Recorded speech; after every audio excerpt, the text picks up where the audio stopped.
ശുഗോപൻ, അല്പം മുമ്പാണ് ലോക്സഭയിൽ വനിതാ സംവരണ ഭേദഗതി ബിൽ, ഭരണഘടനാ ഭേദഗതി ബിൽ കേന്ദ്ര സർക്കാരിന് പാസാക്കിയെടുക്കാൻ കഴിയാതെ പോയത്. വളരെ ശക്തമായി പ്രതിപക്ഷം ആ ബില്ലിനെതിരായ ഒരു പൊതു നിലപാട്, യോജിച്ച നിലപാട് സ്വീകരിക്കുകയായിരുന്നു.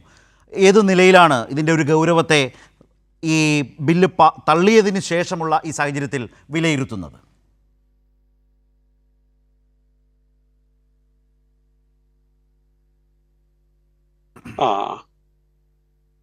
യഥാർത്ഥത്തിൽ ഈ ബില്ല്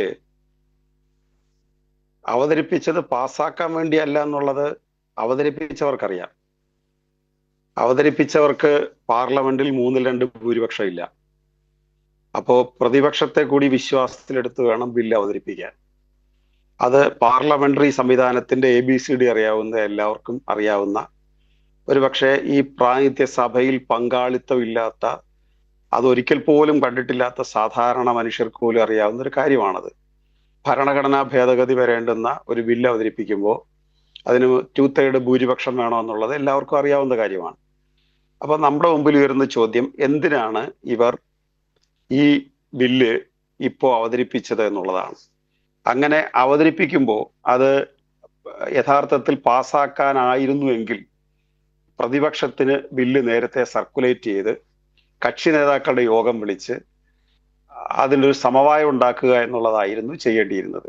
അത് എല്ലാവർക്കും അറിയാവുന്ന കാര്യമാണല്ലോ.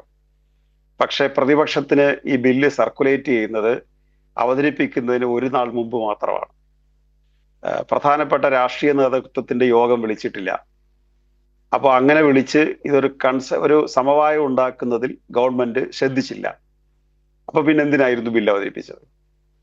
രണ്ടാമത്തെ കാര്യം, വനിതാ ബില്ല് എന്നാണ് പേര്. വനിതാ ബില്ല് നമുക്കെല്ലാവർക്കും അറിയാവുന്നതുപോലെ 2023 നമ്മുടെ രാജ്യം വനിതാ ബില്ല് പാസ്സാക്കി.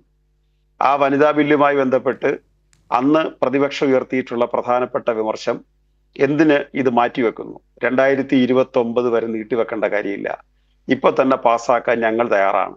പക്ഷെ അവര് പറഞ്ഞു 2029 ലോക്സഭാ ഇലക്ഷന് ശേഷം മാത്രമേ ഇത് പാസ്സാക്കുകയുള്ളൂ എന്ന് പറഞ്ഞു. എന്നിരുന്നാലും ഈ ബില്ല് അത്രത്തോളം പോസിറ്റീവ് ആണെന്നുള്ളത് കൊണ്ട് പ്രതിപക്ഷം കൂടി സഹകരിച്ചുകൊണ്ട് ബില്ല് പാസ്സാക്കി. അങ്ങനെ പാസ്സാക്കപ്പെട്ടൊരു ബില്ല് എന്തിനാണ് ഇപ്പൊ അവതരിപ്പിച്ചത്?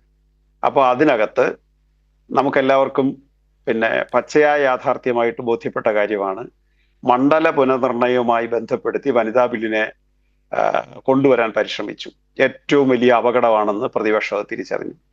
കാരണം ഇപ്പോ 543 അംഗ ലോകസഭയിൽ അതിന്റെ 1/3 വനിതകൾക്കായിട്ട് മാറ്റിവെക്കുമ്പോൾ 181 സീറ്റ് മാറ്റിവെച്ചാൽ മതിയാവും. എല്ലാവരും അംഗീകരിക്കും. പ്രതിപക്ഷവും ഭരണപക്ഷവും എല്ലാം കൂടി ചേർന്ന് ഈ ബില്ല് ഇപ്പൊ തന്നെ പാസ്സാക്കാവുന്നേ ഉള്ളൂ. സാധാരണഗതിയിൽ അമിത്ഷാ ബില്ല് അവതരിപ്പിക്കുന്നത് പോക്കറ്റിൽ നിന്നൊരു തുണ്ട് കടലാസ് എടുത്ത് വായിക്കുകയാണ് ചെയ്യുന്നത്. അങ്ങനെ പോലും വായിച്ചാലും പ്രതിപക്ഷം കൈയടിച്ച് അംഗീകരിക്കും 1/3 വനിതാ സംവരണം എന്നുള്ളത്. അപ്പൊ പിന്നെന്താ പ്രശ്നം? പിന്നെ കൊണ്ടുവന്നത് മണ്ഡല പുനർനിർണയമാണ്. ആ മണ്ഡല പുനർനിർണയത്തിനകത്ത് ഭരണഘടന അനുശാസിക്കുന്ന പ്രധാനപ്പെട്ട 3 തത്വങ്ങളിൽ ഒന്നായിട്ടുള്ള ഫെഡറൽ സംവിധാനത്തെ അട്ടിമറിക്കാൻ അതിലൂടെ അവർ പരിശ്രമിക്കുകയാണ്. ഫെഡറൽ സംവിധാനത്തെ അട്ടിമറിക്കാൻ പരിശ്രമിക്കുമ്പോൾ കേവലമായിട്ടുള്ള ഒരു പ്രശ്നമല്ല, അത് ദൂരവ്യാപകമായ പ്രത്യാഘാതങ്ങൾ ഉണ്ടാക്കാൻ പോകുന്ന ഒരു പ്രശ്നമാണ്. കാരണം നോർത്ത് ഇന്ത്യ സൗത്ത് ഇന്ത്യ എന്ന ഡിവിഷൻ ഇന്ത്യയിൽ ഉണ്ടായാൽ എവിടെ ചെന്ന് നിൽക്കും? ആര് പിടിച്ച് അത് അവസാനിപ്പിക്കാൻ പറ്റും? ഇന്ത്യ എന്ന ജനാധിപത്യ രാജ്യം നിലനിൽക്കുന്നത് നമ്മൾ ഒരുപാട് വിട്ടുവീഴ്ച ചെയ്തിട്ടാണ്. ഒരുപാട് ഭാഷകളും ഒരുപാട് ആചാരാനുഷ്ഠാനങ്ങളും വ്യത്യസ്തമായ ജീവിത ശൈലികളും വ്യത്യസ്തമായ രീതികളും ഒക്കെ ഉള്ള ഒരു ജനത ഒരുമിച്ച് നിൽക്കുന്നത് നമ്മളെല്ലാവർക്കും അറിയാവുന്നത് പോലെ അത് നാനാത്വത്തിൽ ഏകത്വം എന്ന കോൺസെപ്റ്റ് നിലനിൽക്കുന്നത് കൊണ്ടാണ്. അത് നമ്മുടെ ഭരണഘടന അനുശാസിക്കുന്ന, ഭരണഘടന അതെല്ലാം കണ്ടുകൊണ്ടാണ് വിവരമുള്ളവർ ഭരണഘടന തയ്യാറാക്കിയത്. അപ്പോൾ ആ ഭരണഘടനയെ അനുശാസിക്കുന്ന വിധത്തിൽ ഏറ്റവും പ്രധാനമായ ഒരു കാര്യം, ശക്തമായ സ്റ്റേറ്റുകൾ, ശക്തമായ കേന്ദ്രം. അപ്പോൾ ഇത് ഏതെങ്കിലും ഒന്ന് ശക്തമാവുക, ഒന്ന് ദുർബലപ്പെടുക എന്നുള്ളതല്ല. BJPക്ക് സൗത്ത് ഇന്ത്യയിൽ വേരോട്ടം കിട്ടാത്തത് കൊണ്ട് അവരെ സംബന്ധിച്ച് നോർത്ത് ഇന്ത്യയാണ് അവരുടെ പ്രധാനപ്പെട്ട ഒരു ഭൂമി. കൗബെൽറ്റ് എന്ന് നമ്മൾ പറയുന്ന പശു വളർത്തൽ കേന്ദ്രവുമായി ബന്ധപ്പെട്ട് നിൽക്കുന്ന, അല്ലെങ്കിൽ പശുവിനെ ആരാധിക്കുന്ന ഒരു കേന്ദ്രമാണത്. അത്തരം കൗബെൽറ്റിൽപ്പെട്ട സ്റ്റേറ്റുകളിൽ പാർലമെന്റ് മെമ്പർമാരുടെ എണ്ണം അമിതമായി വർദ്ധിക്കുകയും ദക്ഷിണേന്ത്യയിൽ പാർലമെന്റ് അംഗങ്ങളുടെ എണ്ണം കുറയ്ക്കുകയും ചെയ്യുന്ന ഒരു ഭീകരമായ ജനാധിപത്യ വിരുദ്ധമായിട്ടുള്ള ശൈലിയിലാണ് ഇത് ആവിഷ്കരിക്കാൻ BJP പരിശ്രമിച്ചത് എന്നുള്ളത് നമുക്ക് പകൽ പോലെ വ്യക്തമാണ്.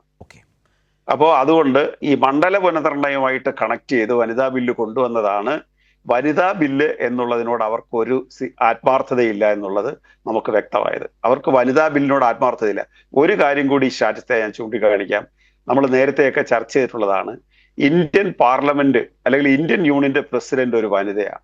എന്തിനാണ് ഒരു വനിതയെ അവര് നിശ്ചയിച്ചത്? വനിതകളുടെ മുമ്പിൽ ഞങ്ങൾ ഒരു വനിതയെ കൊണ്ടുവന്നു എന്ന് സ്ഥാപിക്കുക, അല്ലെങ്കിൽ ഇന്ത്യക്കാരുടെ മുമ്പിൽ ഞങ്ങൾ ഒരു വനിതയെ പ്രസിഡന്റാക്കി, നല്ല കാര്യം.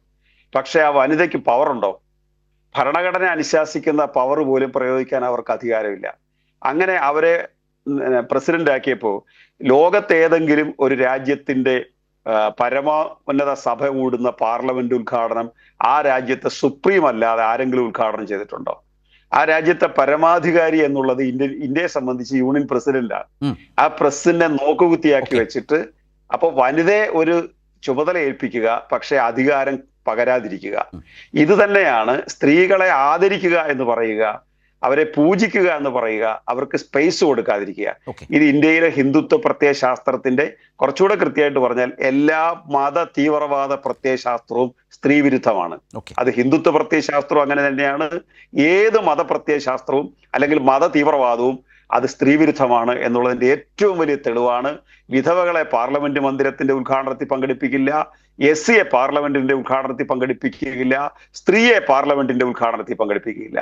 ഈ 3 ചേരുവകൾ ചേർന്നതിന്റെ ലക്ഷണമാണ് നമ്മൾ അതിലൂടെ കണ്ടത്. ഇത് തന്നെയാണ് വനിതാ ബില്ലിന്റെ കാര്യം.